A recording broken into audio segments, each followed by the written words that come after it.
तो do you know what is big data Hadoop? सुना है किसी ने what is big data Hadoop? First of all tell me what is data? Anyone knows? Screen दिख रही है सबको, right? Yes, sir. Okay. So the basically the term data, okay, the term data means information. Okay, data मतलब क्या है? एक information. Likewise, एक example है, लेट्स से एक्सेल फाइल. ठीक है, हम सबको एक्सेल फाइल पता है. ओके, तो एक्सेल फाइल के अंदर क्या होता है? ID, name and address. Okay, ये सारी इंफॉर्मेशन होती है in particular row and in particular column. Correct? तो अगर हम एक्सेल ओपन करते हैं तो एक्सेल के अंदर क्या होती है? ये पूरी इंफॉर्मेशन होती है हमारी, ID, name and address. Okay, then ये इंफॉर्मेशन को we can call it as a data. ठीक है, इंफॉर्मेशन मतलब क्या? डेटा. डेटा मतलब इंफॉर्मेशन. ठीक है, तो इस डेटा के देर आर थ्री टाइप्स. ठीक है, डेटा के मेनली तीन टाइप्स होते हैं. One is structure data, one is unstructure data, okay, and one is semi structure data.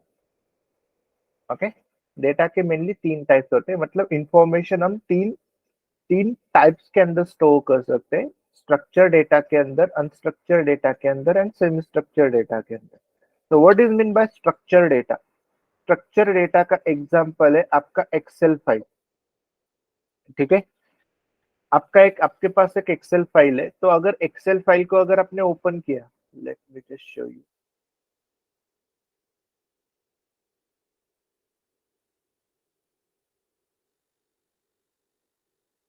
ठीक है, this is my Excel file. तो एक्सेल फाइल के अंदर अगर आपका डेटा रहेगा तो इस फॉर्मेट में होगा, in particular row, in particular column. Okay, particular row के अंदर, पर्टिकुलर कॉलम के अंदर हमारा ये डेटा रहेगा. करेक्ट? तो we can call this as the information. तो हम इसको बोल सकते हैं एक स्ट्रक्चर फॉर्मेट के अंदर हमारा डेटा है, पर्टिकुलर रो के अंदर, पर्टिकुलर कॉलम के अंदर. This is called structure data. ठीक है, एक्सेल के अंदर जो हमारा डेटा होता है उसे हम बोलते हैं स्ट्रक्चर डेटा. पर्टिकुलर रो के अंदर है, पर्टिकुलर कॉलम के अंदर. इसका और एक एग्जांपल है माइस्क्यूएल डेटाबेस. ठीक है, इफ यू नो, जब हम डेटाबेस के अंदर डेटा स्टोर करते हैं, ठीक है, तो डेटा कैसे होता है? In structure format like this. Okay, particular row के अंदर, पर्टिकुलर कॉलम के अंदर हमारा डेटा होता है, एक स्ट्रक्चर फॉर्मेट में डेटा होता है. Okay, then second is unstructure data. ठीक है, अभी अनस्ट्रक्चर डेटा का एग्जांपल है, अनस्ट्रक्चर डेटा का एग्जांपल है योर फेसबुक कमेंट्स. ठीक है, अभी हम सब लोग फेसबुक यूज करते हैं, राइट? तो अभी फेसबुक के लिए, फेसबुक के अंदर लेट्स से, फेसबुक के अंदर मैंने बर्थडे रिलेटेड कुछ पोस्ट किया है. ठीक है, बर्थडे वाला पोस्ट किया है. ठीक है, तो उस पोस्ट के नीचे कुछ कमेंट्स होती है, राइट? तो कमेंट्स के अंदर क्या होता है? बेसिकली कुछ इमेजेस होती है, कुछ स्माइलीज होती है, कुछ वीडियोस होते हैं, कुछ टेक्स्ट मैसेज होता है. करेक्ट? ये सारी इंफॉर्मेशन है. अगर मैंने आपको ये बोला कि मुझे ये जो इमेजेस है, स्माइलीज है, वीडियोस है, टेक्स्ट मैसेज है, ये सब कुछ मुझे स्टोर करना इन एक्सेल फाइल, पॉसिबल है? ट्राई किया है किसी ने? Anyone notes? Images, smileys, videos, text message, ये सब कुछ मुझे एक्सेल के अंदर स्टोर करना है और डेटाबेस के अंदर स्टोर करना है. Let's take an example. तो हो सकता है क्या? पॉसिबल है? Anyone tried? ओके, ओके, नहीं कर सकता. यस, नहीं कर सकते. इमेजेस, स्माइलीज, वीडियोस हम कॉपी कर सकते हैं, कॉपी करके यहाँ पे पेस्ट भी कर देंगे. बट क्या होगा? वो एक एक इंक्रिप्टेड फॉर्मेट में एक्सेल के अंदर डेटा स्टोर होगा. ओके, तो विच इज नॉट पॉसिबल. ठीक है, तो जो डेटा, ओके, जो डेटा हम एक स्ट्रक्चर फॉर्मेट के अंदर, एक्सेल के अंदर स्टोर नहीं कर सकते, is known as unstructure data. ठीक है, the definition of unstructured data is जो डेटा हम एक स्ट्रक्चर फॉर्मेट के अंदर स्टोर नहीं कर सकते is known as unstructured data. इसका एक और एग्जांपल है ट्विटर के tweets. Okay, Facebook comments and Twitter tweets, ये एग्जांपल है अनस्ट्रक्चर्ड डेटा के। क्लियर है सबको? What is structure data? जो डेटा एक्सेल के अंदर स्टोर कर सकते हैं उसको हम बोलते हैं स्ट्रक्चर डेटा। देन जो डेटा फेसबुक कमेंट्स और ट्विटर ट्वीट्स, जो डेटा हम एक्सेल के अंदर स्टोर नहीं कर सकते is known as unstructure data. तो अनस्ट्रक्चर डेटा का एग्जांपल ये भी है, images, smileys, videos, text message. Okay, next is semi structure data. Semi structure data का एग्जांपल है HTML file. You all know HTML file, right? पता है सबको एचटीएमएल फाइल क्या होता है? ओके, तो HTML file is used for web designing. ठीक है, वेब डिजाइनिंग, एप्लीकेशन डेवलपमेंट के अंदर अगर यूआई बनाना है तो वहां पे हम एचटीएमएल यूज करते हैं। तो एचटीएमएल के अंदर क्या होता है, आपका टैग ओपन होता है और सेम टैग क्लोज भी होता है, like this. Okay, body tag open and body tag close. Okay, this is my simple syntax HTML के लिए। HTML tag open, HTML tag close, head tag open, head tag close, body tag open, body tag close। ठीक है, तो यहाँ पे HTML के अंदर क्या होता है कि जो टैग ओपन करना है वो टैग क्लोज भी करना पड़ता है। ओके, सेम यहाँ पे हेड टैग ओपन किया था, हेड टैग क्लोज किया था, बॉडी टैग ओपन किया था, बॉडी टैग क्लोज किया था। ठीक है, तो हम बोल सकते हैं क्या कि this is what structure format. जो टैग आपको ओपन करना है, ओके, वो टैग आपको क्लोज भी करना है, बोल सकते हैं हम स्ट्रक्चर फॉर्मेट है। ठीक है, but let's take an example. I have one website. ठीक है, मेरे पास एक वेबसाइट है। Okay, and this is my code. ठीक है, तो ये मेरा HTML वाला कोड है। ठीक है, स्क्रीन पे दिख रहा है सबको। तो मुझे क्या करना है, मुझे इस कोड को कॉपी करना है। ठीक है, और एक्सेल के अंदर स्टोर करना है। ठीक है, ये पूरा कोड मुझे कॉपी करना है और एक्सेल के अंदर स्टोर करना है। ठीक है, तो अगर मैंने आपको बोला कि ये पूरा HTML वाला जो कोड है वो आपको कॉपी करना है, एक्सेल के अंदर पेस्ट करना है, और वहां से इमेजेस कौन सी है, वीडियोस कौन सी है, ये सब सेग्रीगेट करना है, पॉसिबल है? This is just one simple code, but let's say मेरे पास 1000 लाइन्स का कोड है। ठीक है, और मैंने आपको बोला कि मुझे ये पूरा एक्सेल के अंदर पेस्ट करना है और मुझे सेग्रीगेट करना है, मुझे मतलब।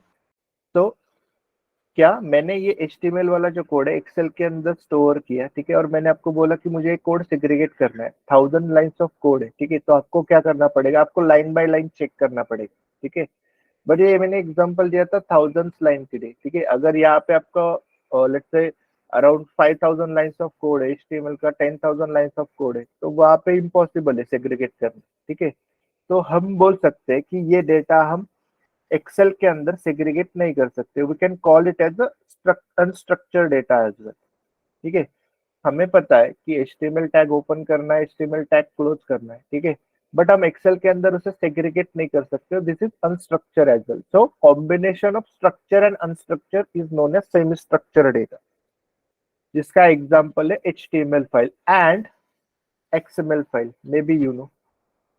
Okay, hypertext markup language and XML language. तो ये दोनों भी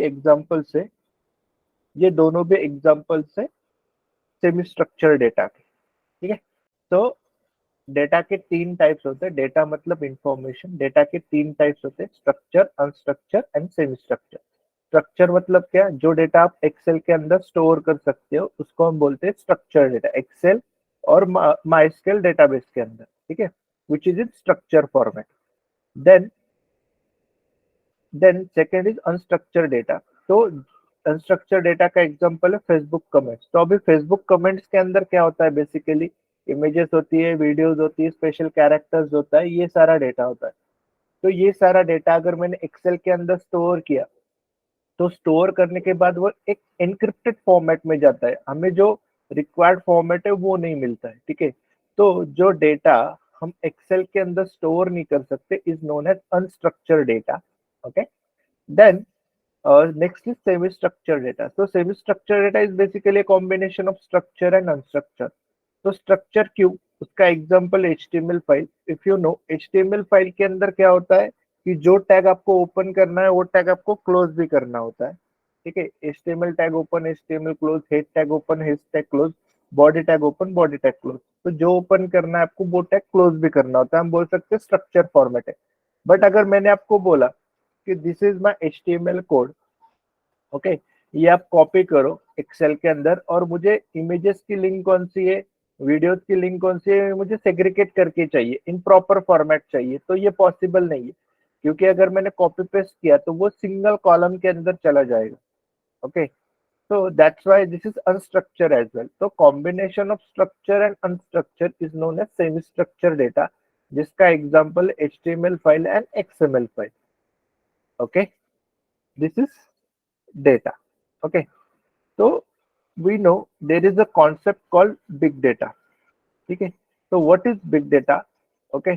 so big data is to store and analyze, okay। what is big data? Big data is to store and analyze all three types of data, ठीक है। Big data का मतलब क्या है कि डेटा के इन तीनों फॉर्मेट को स्टोर करना है एंड इन तीनों फॉर्मेट पे आपको एनालिसिस देना, this is big data, okay. So अभी इनिशियल स्टेज पे क्या होता है, let's say around 40 years before, सबसे पहले हम यूज करते थे एक्सेल, ठीक है। अभी जो ई कॉमर्स एप्लीकेशन है लाइक वॉलमार्ट एंड ऑल, ठीक है, तो ये ई कॉमर्स एप्लीकेशंस क्या करते थे, उनका जो डेटा होता था, प्रोडक्ट डेटा, मतलब जो भी कस्टमर्स प्रोडक्ट परचेस करते थे वो लॉग इन रजिस्ट्रेशन करते थे, उनका पूरा डेटा स्टोर करना होता था। उसके बाद जो भी ऑर्गेनाइजेशन है, जो भी वो प्रोडक्ट की इंफॉर्मेशन वहां पे स्टोर करते थे ई कॉमर्स एप्लीकेशन के अंदर। अभी let's take an example of Flipkart and Amazon. तो फ्लिपकार्ट एंड अमेजोन पे क्या होता है कि बहुत सारे प्रोडक्ट्स जो है उनका इंफॉर्मेशन हम स्टोर करते हैं, ठीक है। इंफॉर्मेशन स्टोर करते हैं एज एन ऑर्गेनाइजेशन, ठीक है। तो मेरा एक प्रोडक्ट है, मुझे एक प्रोडक्ट सेल आउट करना है, तो मैं फ्लिपकार्ट पे जाके क्या करूंगा, मेरे प्रोडक्ट की इमेजेस डालूंगा, वहां पे उसके फीचर्स डालूंगा, स्पेसिफिकेशन दूंगा। जो भी मेरे जो भी कस्टमर ने रिव्यूज दिए वो पूरे रिव्यूज वहां पे रहेंगे, वीडियोस वहां पे रहेंगी, करेक्ट। ये सारी इंफॉर्मेशन वहां पे रहेगी, ओके। तो इनिशियल स्टेज पे क्या होता था कि ठीक है, मैं अभी हम डिस्कस करें कि बिग डेटा क्यों, हमें बिग डेटा का इमेज कैसे हुआ, बिग डेटा एक्चुअली पिक्चर में आया कैसे। तो इनिशियल स्टेज पे क्या होता था, जो ई कॉमर्स एप्लीकेशन है अराउंड 30-40 ईयर्स बिफोर, वो पूरा डेटा स्टोर करते थे एक्सेल के अंदर, ठीक है। बट अभी एक्सेल की स्पेसिफिक लिमिटेशंस है। अगर आपने एक्सेल के अंदर 1 लाख रिकॉर्ड स्टोर किए, तो 1 लाख रिकॉर्ड स्टोर करने के बाद अगर मैंने आपको बोला कि जिस एक्सेल के अंदर अगर मेरे 1 लाख रिकॉर्ड है, अगर मैंने आपको बोला कि जिस एम्प्लॉय का आईडी 5000 है उसकी पूरी इंफॉर्मेशन मुझे चाहिए, ठीक है, तो आप क्या करोगे, आप डायरेक्टली उस आईडी पे सर्च करोगे and you'll click on find next, ठीक है। यहाँ पे आपको उस आईडी का इंफॉर्मेशन मिल जाएगा 5000 वाले, ठीक है। बट अगर यहाँ पे मैंने बोला कि यहाँ पे मेरे 10 लाख रिकॉर्ड्स है, ठीक है, तो 10 लाख रिकॉर्ड्स के लिए जब आप सर्च करोगे एक्सेल के अंदर, तो it will take around let's say 10 minutes, okay. But यहाँ पे मैंने बोला कि आई हैव 1 करोड़ रिकॉर्ड्स, ठीक है, तो 1 करोड़ रिकॉर्ड्स के लिए उसे लगेंगे let's say 30 minutes, correct. Then मैंने आपको बोला कि let's I have 10 crore of record, तो उसके लिए लगेंगे यहाँ पे 1 आवर, ओके, 1 और 1.5 आवर, ओके, उतना टाइम लगेगा। बट अभी आपको पता है कि अभी अमेजोन और फ्लिपकार्ट ये जैसे ई कॉमर्स एप्लीकेशन है, वहां पे millions of billions of records, billions of customers add होते हैं डेली, उसके अंदर उनका प्रोडक्ट का इंफॉर्मेशन होता है, ठीक है। तो अगर मैंने ये पूरी इंफॉर्मेशन एक्सेल के अंदर स्टोर की तो मेरी एक्सेल ओपन ही नहीं होगी।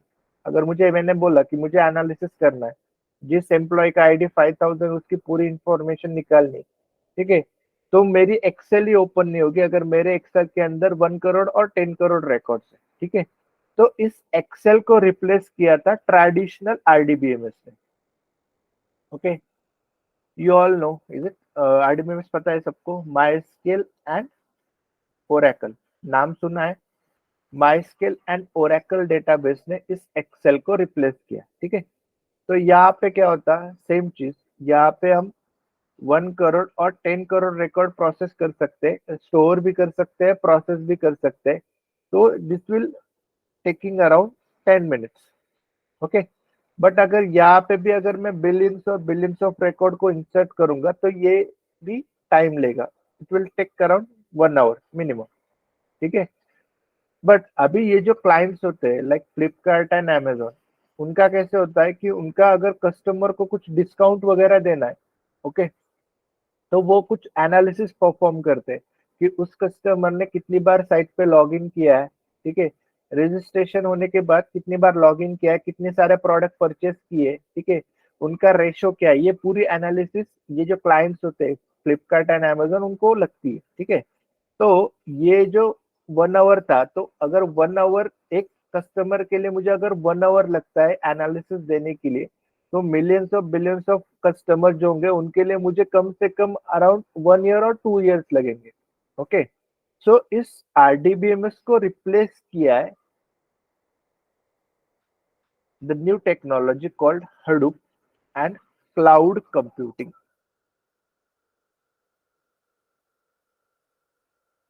ओके, सुना है cloud computing? Anyone notes AWS, Azure, Yes, sir. AWS. GCP? The thing is like कि 30-40 years बिफोर था एक्सेल, एक्सेल को रिप्लेस किया आरडीबीएमएस ने. अभी रिसेंट जो टेक्नोलॉजी है वो है Hadoop and cloud computing. Okay, then अभी जो बिग डेटा प्रोसेस होता है, तो to process big data we have Hadoop and cloud computing. ठीक है, तो अभी नेक्स्ट क्वेश्चन है, my second question, why to go for Hadoop. ठीक है, जैसे मैंने बोला कि अभी बिग डेटा को प्रोसेस करने के लिए we have Hadoop and cloud computing. तो अभी हडूप ही क्यों यूज करना है, तो सबसे पहले to process big data we have first technology called Informatica. Okay, Informatica एक टूल है. Okay, it's a tool to process structure big data.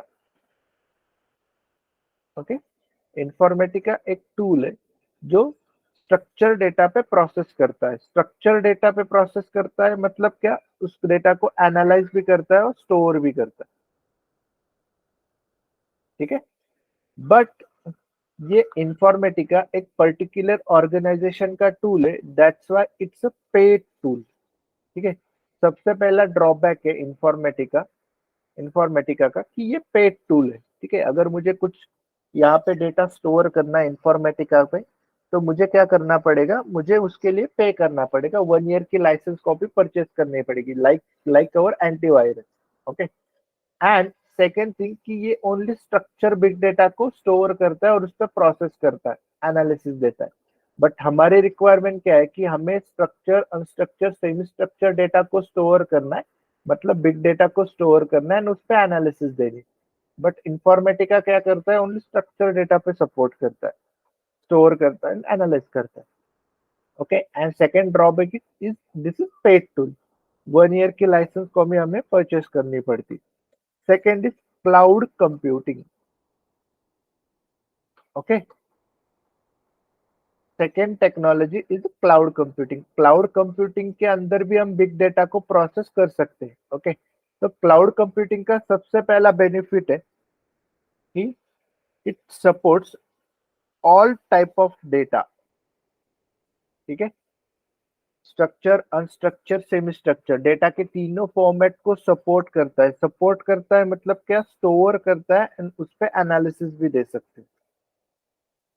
Okay, then there are 2 types of clouds. ठीक है, क्लाउड्स के बेसिकली 2 टाइप्स होते हैं. One is public cloud and one is private cloud. ठीक है, let's talk about public cloud first. Public cloud क्या होता है? अभी पब्लिक क्लाउड के एग्जांपल है, आपने सुना होगा maybe AWS, Microsoft Azure and GCP. Okay, तो ये जो पब्लिक क्लाउड है ये पब्लिकली अवेलेबल है। पब्लिकली अवेलेबल है मतलब क्या? अगर मुझे before that tell me one thing, what is cloud? Cloud का कुछ एग्जांपल पता है आपको? Anyone knows? क्लाउड का सिंपल एग्जांपल है, you are using daily. Cloud का सिंपल एग्जांपल है गूगल ड्राइव। ठीक है, तो गूगल ड्राइव मतलब क्या कि अगर आपको let's say you have file of 1 GB, ठीक है, तो अगर आपको ये 1 GB वाला डेटा किसी के साथ शेयर करना है तो ये आप ईमेल से नहीं कर सकते। ठीक है, तो what you have to do, you have to store that data into Google drive. तो आपको ये डेटा गूगल ड्राइव पे स्टोर करना पड़ता है। ठीक है, स्टोर करने के बाद उसका एक यूआरएल जनरेट होता है, एक लिंक जनरेट होता है, and that link you have to share with mail. ठीक है, एंड मेल में शेयर करने के बाद you have to just approve that. Okay, आपको एक्सेस देना होता है, एज अ एडिटर आपको एक्सेस देना होता है कि जिससे जो सामने वाला जो आपको मेल जिसके साथ आप मेल शेयर करने वाले हो वो उस डेटा का एक्सेस ले सकता है। ठीक है, देन सेकेंड थिंग, अगर आपको ये 1 GB का डेटा आपको किसी दूसरे लोकेशन पे भी एक्सेस करना है तो you can what you can do, you can store that data into your home. ठीक है, अगर आप घर पे हो तो घर पे आप गूगल ड्राइव के अंदर ये 1 GB वाला डेटा स्टोर कर सकते हो, और किसी दूसरे रिमोट लोकेशन पे जाके आप वही क्रेडेंशियल से आप 1 GB वाला डेटा स्टोर कर सकते हो। ओके, क्लाउड स्टोरेज बोलते हैं हम इसे। तो यहाँ पे एक लोकेशन पे मैंने उस डेटा को स्टोर किया और दूसरे लोकेशन पे उस डेटा का सेम डेटा का मुझे एक्सेस मिल रहा है, दिस इज क्लाउड। उसका एग्जांपल है गूगल ड्राइव। ओके, तो basically there are two types of cloud, one is public cloud, one is private cloud. Public cloud क्या होता है? AWS, Azure and GCP. Okay, तो AWS, अजूरे, जीसीपी क्या है? Public cloud है। मतलब अगर आपको डेटा स्टोर करना है, let's say your 20 GB of data, तो 25-30 GB ऑफ डेटा आपको स्टोर करना है, तो आप क्या करोगे? Amazon पे आपका लॉग इन करोगे, रजिस्ट्रेशन करोगे, लॉग इन करोगे। ठीक है, लॉग इन करने के बाद आपके पास बहुत सारे ऑप्शन है जहाँ पे आप डेटा स्टोर कर सकते हो। AWS की बहुत सारी सर्विसेज है, सेम अजूरे है और जीसीपी है, जहाँ पे आप डेटा स्टोर कर सकते हो ऑन पर्सनल लेवल। ठीक है, पर्सनल लेवल मतलब आप खुद का क्रेडेंशियल यूज करोगे, खुद का ईमेल आईडी, खुद का पासवर्ड यूज करोगे, वहां पे लॉग इन करोगे, आप वहां पे डेटा स्टोर कर सकते हो। This is public cloud. और पब्लिक क्लाउड आपको 1 ईयर के लिए सब्सक्रिप्शन फ्री ऑफ कॉस्ट देता है, 1 ईयर के लिए। ठीक है,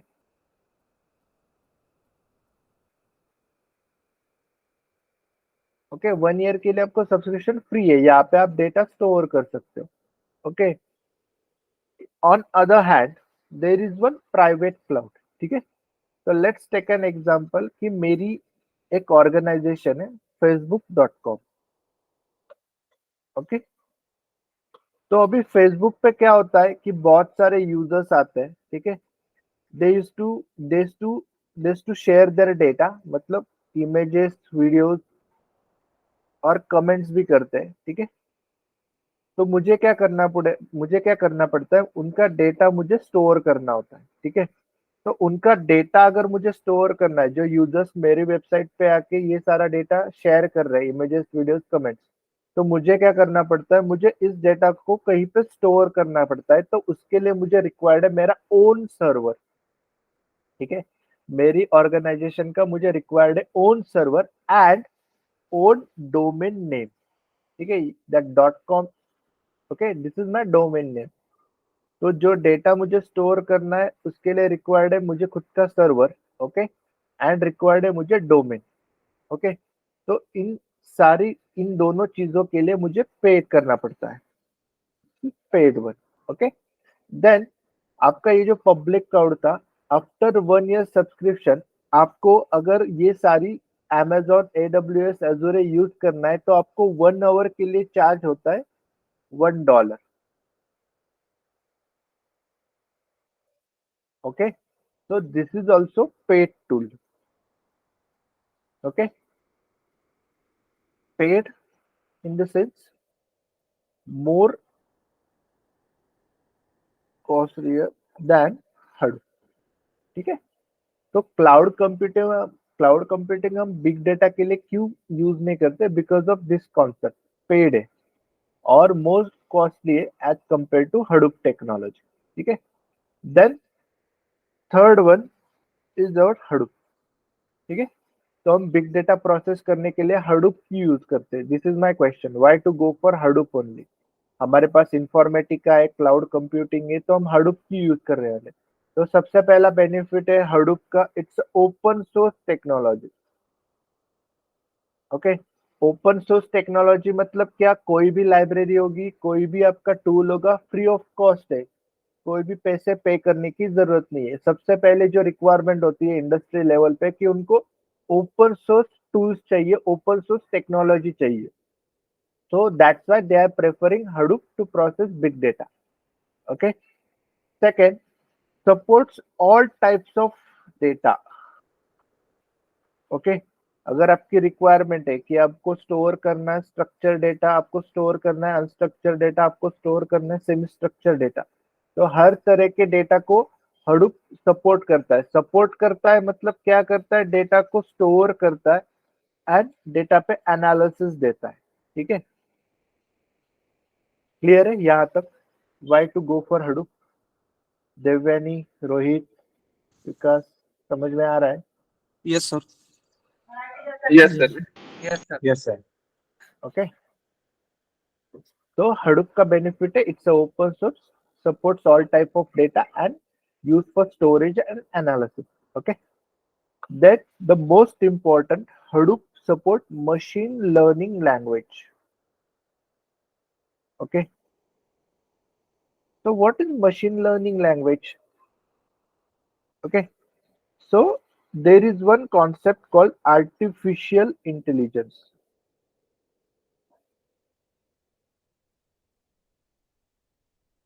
ठीक है, अभी हमने सबने सुना है कि अभी जो फ्यूचर है, future is for artificial intelligence, AI का फ्यूचर है। तो एआई मतलब क्या होता है? तो एआई के बहुत सारे ब्रांचेस होते हैं, like machine learning, data science, data analytics,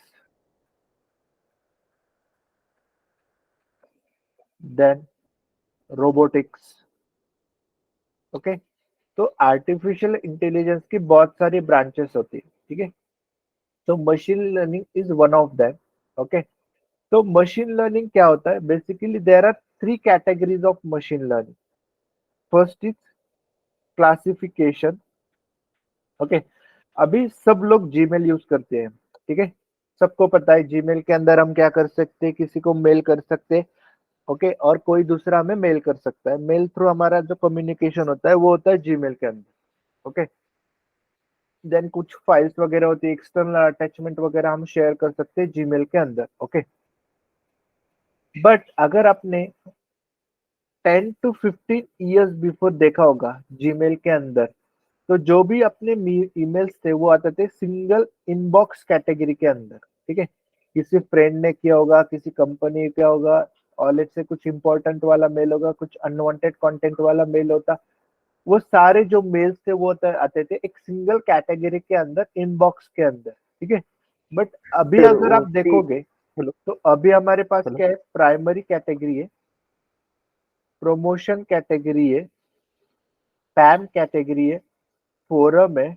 okay, then update है। ओके, देन सोशल है।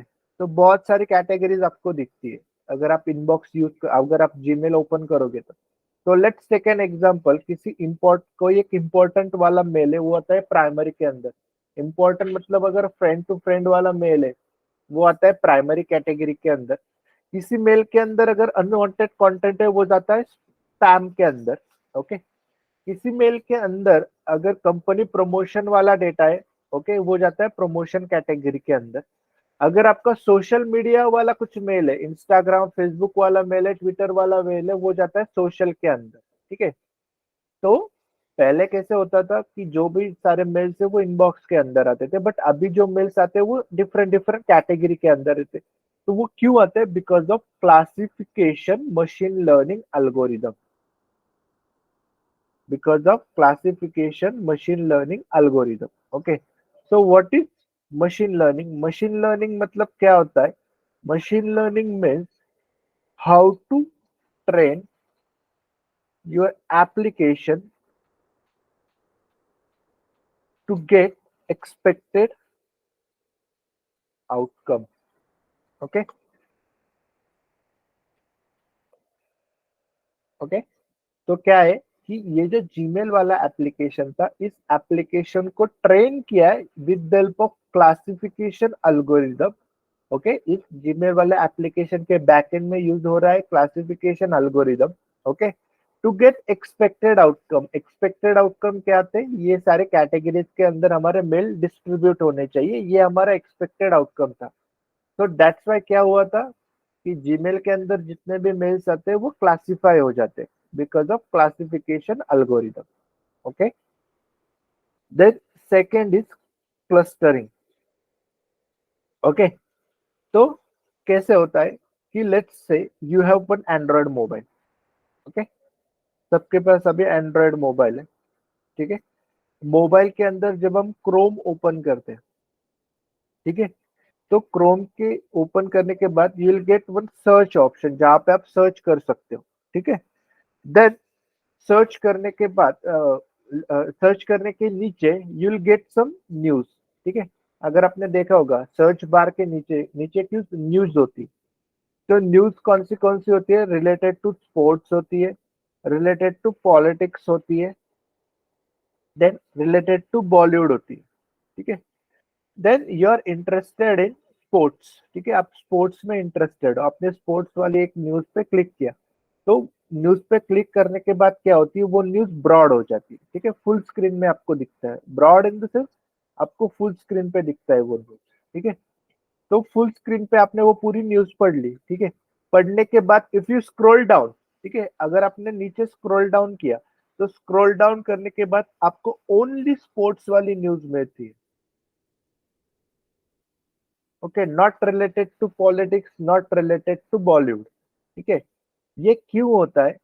क्योंकि जब आपने स्पोर्ट्स वाले न्यूज पे क्लिक किया था, ठीक है, तो स्पोर्ट्स वाले न्यूज पे क्लिक करने के बाद आप चले गए स्पोर्ट्स वाले क्लस्टर के अंदर. ओके, तो क्लस्टर मतलब क्या? Cluster is a group of similar elements. Okay, what is cluster? Cluster is basically group of similar elements. तो आप इस स्पोर्ट्स वाले क्लस्टर के अंदर चले गए. ठीक है, तो उसके बाद आपको क्या दिखा? आपको ओनली स्पोर्ट्स वाली न्यूज दिखी. ठीक है, आपको कुछ बॉलीवुड वाला नहीं दिखा, कुछ पॉलिटिक्स वाला नहीं दिखा. क्यों? क्योंकि इस क्लस्टर के अंदर ओनली स्पोर्ट्स वाली न्यूज थी. ठीक है, तो ये क्लस्टरिंग वाला मशीन लर्निंग एल्गोरिदम क्या करता है? जो आपकी सिमिलर एलिमेंट्स है, ठीक है, जैसे स्पोर्ट्स वाली न्यूज हो गई, तो उनको एक क्लस्टर के अंदर डालेगा, मतलब ग्रुप ऑफ सिमिलर आपके स्पोर्ट्स वाली न्यूज रहेंगी. देन जब आप पॉलिटिक्स वाले न्यूज पे क्लिक करोगे तो पॉलिटिक्स वाला न्यूज आपको दिखेगा. एंड उसके बाद आपको क्या दिखेगा कि ओनली पॉलिटिक्स वाली न्यूज ही दिखेंगी. Same for Bollywood. ठीक है, तो क्लस्टरिंग वाला मशीन लर्निंग एल्गोरिदम क्या करता है? सेम कॉन्सेप्ट जैसे आपका क्लासिफिकेशन है, बट क्लासिफिकेशन क्या करता है? ये एक्चुअली आपका हेडर चेक करता है, मेल का हेडर. मेल के हेडर के अंदर जो रहेगा उसके अकॉर्डिंग ये क्लासिफाई करता है. बट क्लस्टरिंग वाला एल्गोरिदम क्या करता है? ये क्लस्टरिंग वाला एल्गोरिदम आपका एक्चुअल डेटा चेक करता है. न्यूज के अंदर जो डेटा है उस डेटा के अकॉर्डिंग आपका ये क्लासिफिकेशन करता है.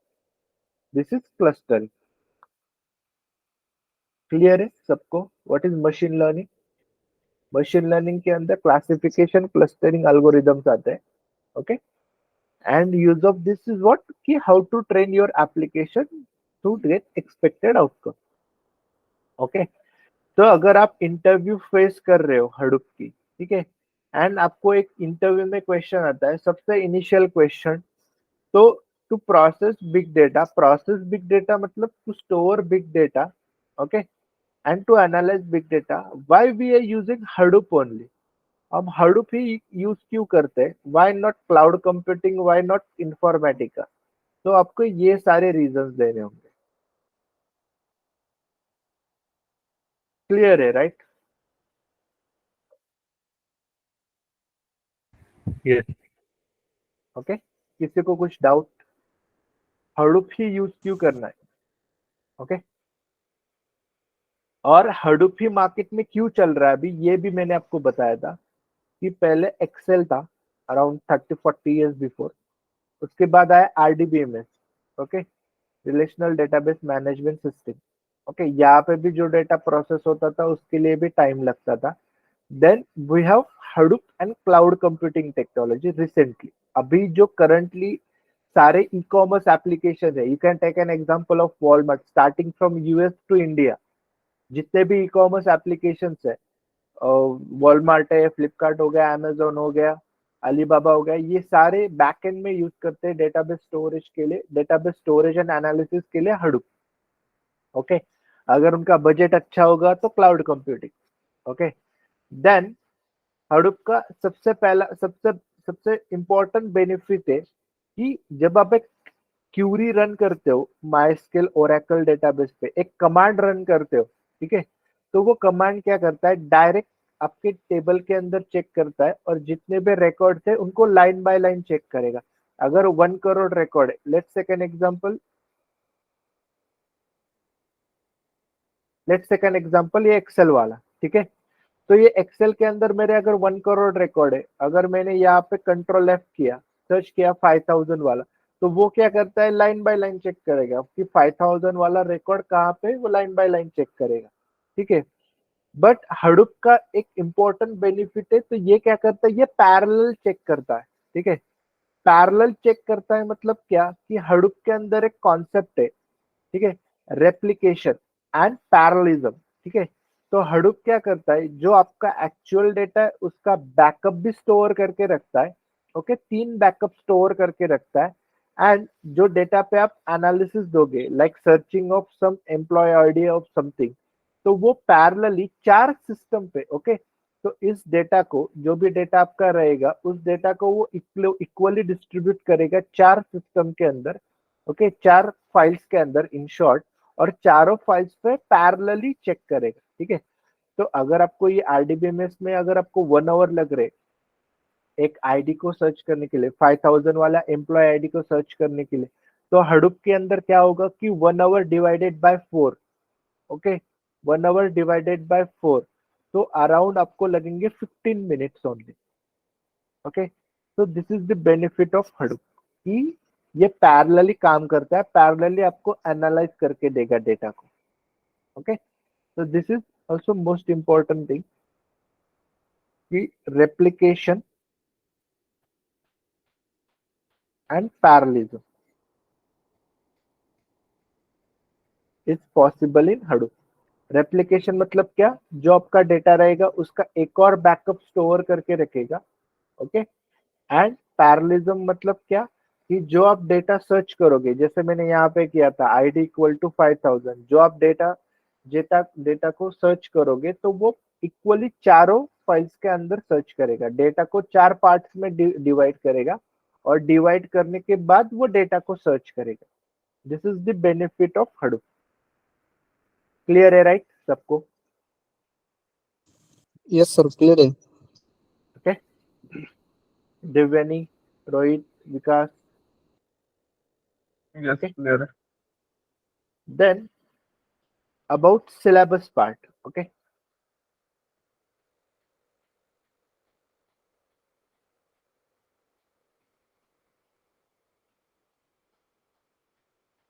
okay, तो हडूप के लिए सबसे पहले प्री रिक्विजिट है, will start with pre requisite.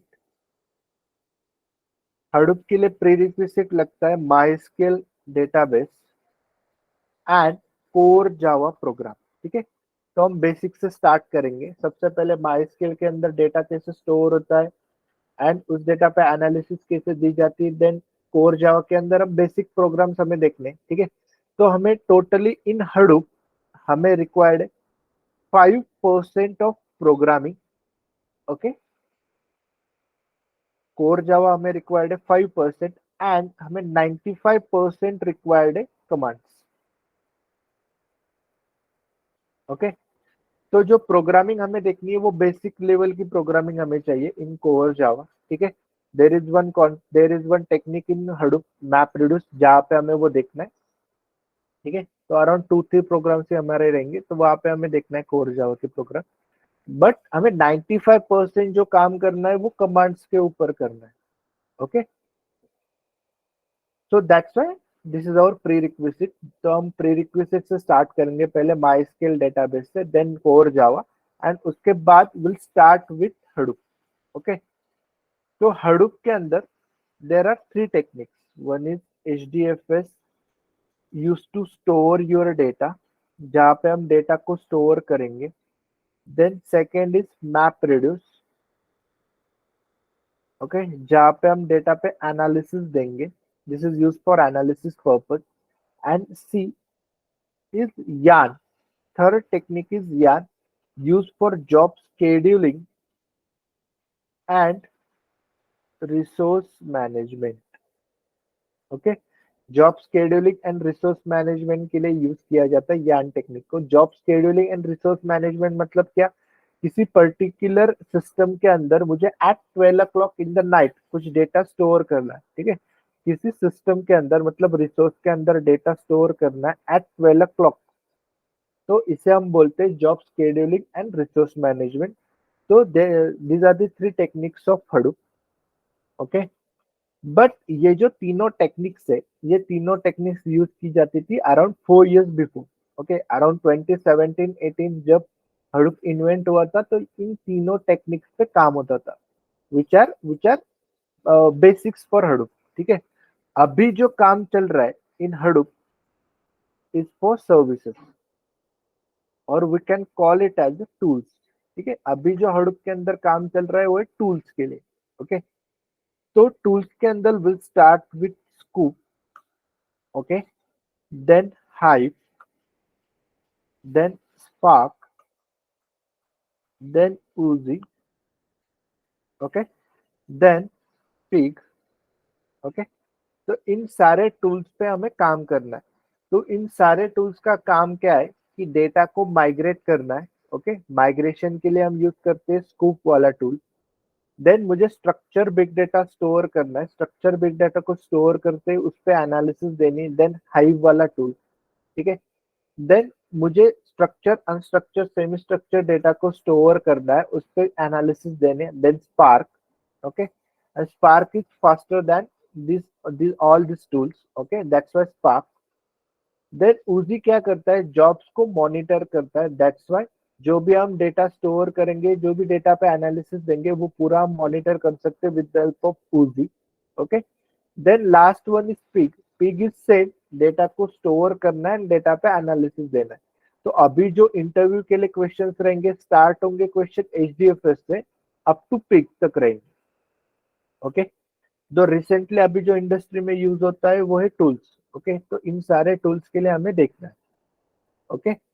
Then we are going to cover some test cases, ठीक है। तो टेस्ट केसेस मतलब क्या रहेगा कि हम 1 GB वाले डेटा से स्टार्ट करेंगे, अप टू 10 GB तक डेटा स्टोर करेंगे, ओके। एंड उस डेटा पे एनालिसिस भी देंगे, okay. Late me just show you one example,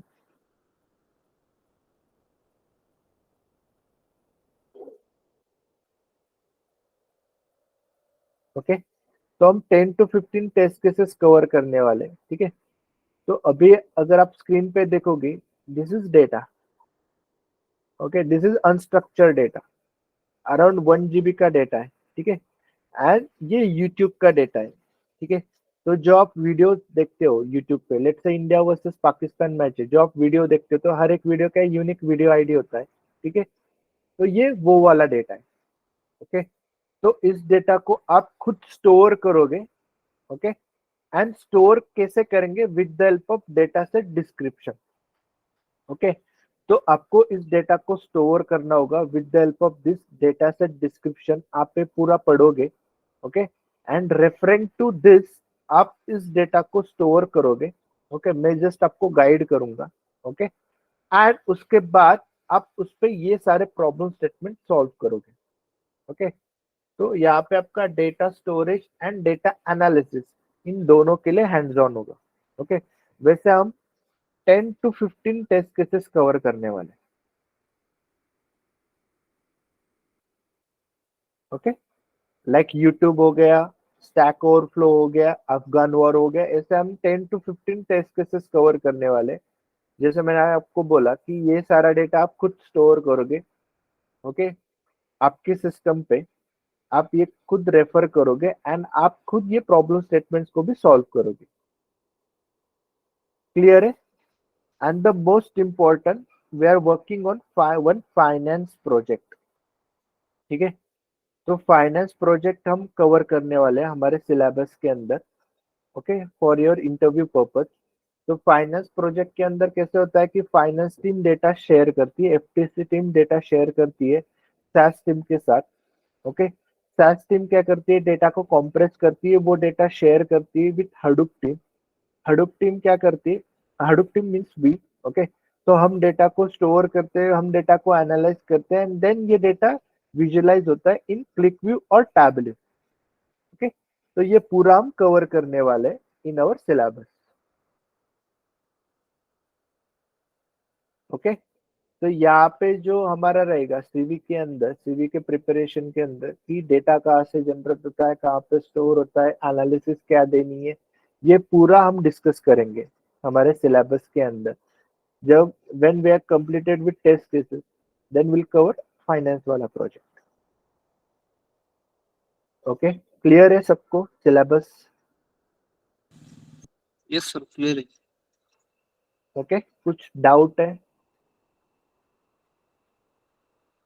इसमें? Anything? I am going to share this No, file sir. With you. Okay, okay, clear है Devyani, Rohit, Vikas? Yes sir. Okay. Okay. So what I'm going to do, I'll share this document with you. ठीक है, अब ये document go through करो। Okay, and कल से हम start करेंगे for MySQL database. Okay, hello sir. हाँ, या टेल मी। हाँ सर, जो जीमेल फाइल में यूट्यूब का डेटा सेव हुआ था वो रीडेबल फॉर्मेट नहीं था। हाँ, तो ये हमें करना है रीडेबल फॉर्मेट में, हमारा काम है। ठीक है, तो हमें क्या करना है, हमें इस डेटा को क्लीन करना है सबसे पहले। ठीक है, रीडेबल फॉर्मेट में लाना है। ओके, उसके बाद हम इस डेटा को स्टोर करेंगे विथ रेफरेंस टू दिस।